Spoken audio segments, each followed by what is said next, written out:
கர்த்தருடைய பரிசுத்த நாமத்துக்கு மகிமை உண்டாவதாக. இந்த காலை வேளையிலே தேவனுடைய வார்த்தையை தியானிக்க கர்த்தர் கிருபை செய்வீராக. சங்கீதம் 2:11. பயத்துடனே கர்த்தரை சேவியுங்கள், நடுக்கத்துடனே களி கூறுங்கள். நம்முடைய கர்த்தராகிய இயேசு கிறிஸ்து அன்பும் கருசனையும் உள்ளவர். அவர் தேவ ஆட்டுக்குட்டியானவராக இப்பூமியில் இறங்கி வந்து நம் நடுவில் வாசம் பண்ணினார். அவர் நமக்காக பஸ்கா ஆட்டுக்குட்டியானார். அவருடைய இரத்தத்தினால் நமக்கு பாவ மன்னிப்பாகிய மீட்பு நித்திய ஜீவன் உண்டாகின்றது.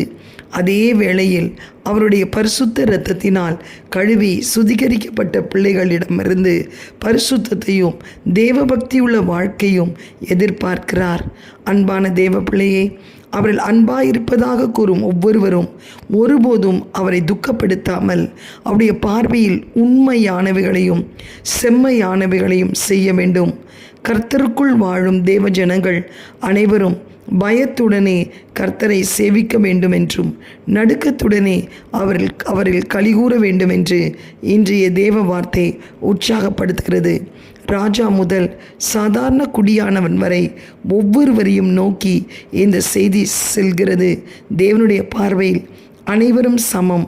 கர்த்தருடைய மகிமையின் பிரசன்னம் விளங்கும் ஆலயத்திலும் கூட அனைவரும் சமம் என்பதை எப்போதும் நினைவு கொள்ளுங்கள்.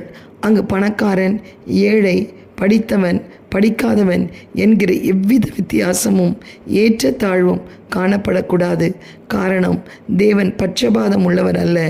அண்ட சராசங்களை படைத்த அவருடைய பார்வையில் அனைவருக்கும் சமம்.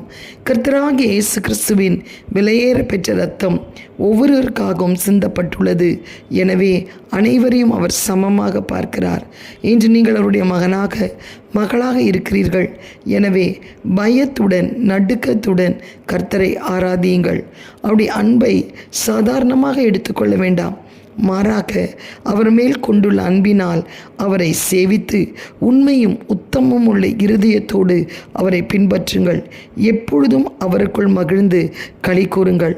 அவர் உங்களுக்காக தியாக பலியானதை எண்ணி உள்ளத்தின் ஆழத்திலிருந்து அவரை துதியுங்கள். கர்த்தருடைய பிள்ளைகளின் வாழ்க்கையில் காணப்படும் எந்த ஒரு பாவத்தையும் அவர் சகிக்கிறதில்லை. அதே வேளையில் அவர் பாவங்களை மேற்கொள்ளும்படி கிருபையை அருளி அவருடைய மகிமைக்கு புகழ்ச்சியாக நாம் வாழ செய்கிறார். ஆலயத்துக்கு செல்லும்படி ஆயத்தமாகிற இவ்வேளையில் அவருக்கு முன்பாக முழங்காற்படியிட்டு ஒப்புக் கொடுங்கள். அவருக்கு பிரியமாய் ஆராதியுங்கள். கர்த்தருடைய பரிசுத்த நாமத்துக்கு ஸ்தோத்திரம். பயத்துடன் கர்த்தரை சேவியுங்கள், நடுக்கத்துடன் களி கூறுங்கள். அசாதாரணமாக மனம் போன போக்கிலே இருக்காதீர்கள். விரும்பினால் ஆலயத்தில் வருவது, ஆலயத்தில் அமர்வது, விரும்பாவிட்டால் வெளியே உட்காருவது, இதெல்லாம் தேவனுக்கு பிரியமில்லை. ஆலயத்தில் வந்து பேசுவது, ஆலயத்தில் வந்து வேடிக்கை பார்த்து கொண்டிருப்பது, இதையெல்லாம் தேவன் விரும்புகிறதில்லை. இதெல்லாம் அவர் துக்கப்படுத்துகிற காரியம். கசப்போடு வைராக்கியத்தோடு ஆலயத்துக்கு வருவது, பெருமை மேட்டுமையோடு சுயநீதியோடு வருவது, இதெல்லாம் தேவன் அருவருக்கிற ஒரு பாவங்கள். கர்த்தரை பயத்தோடு நடுக்கத்தோடு தொழுது கொள்ளுங்கள். கர்த்தருக்கு ஸ்தோத்திரம். ஆண்டவர் உங்களை ஆசீர்வதிப்பார். அந்த பயத்தோடு நடுக்கத்தோடு நீங்கள் தொழுது கொள்ளும்போது உங்களை அறியாமல் ஒரு தாழ்மை உங்களை ஆண்டு கொள்ளும். அந்த தாழ்மை உங்களுக்கு கிருபையாய் கர்த்தர் ஊற்றுவார். இந்த காலவெளியிலும் பயத்தோடு நடுக்கத்தோடு தொழுது கொள்ள, ஆண்டவரே என்னை அர்ப்பணிக்கிறேன் என்று சொல்லி நாம் ஜெபிக்கலாம். எங்களை அதிகமாய் நேசிக்கிற நல்ல தகப்பனே, இந்த காலை வேளையில் அப்பா பயத்தோடு நடுக்கத்தோடு உம்மை தொழுது கொள்ள கர்த்தர் கிருபை செய்யும். ஆண்டவருடைய கிருபை எங்களோடு கூட இருக்கட்டும். தேவ சமாதானம் காணப்பட கர்த்தர் உதவி செய்வீராக.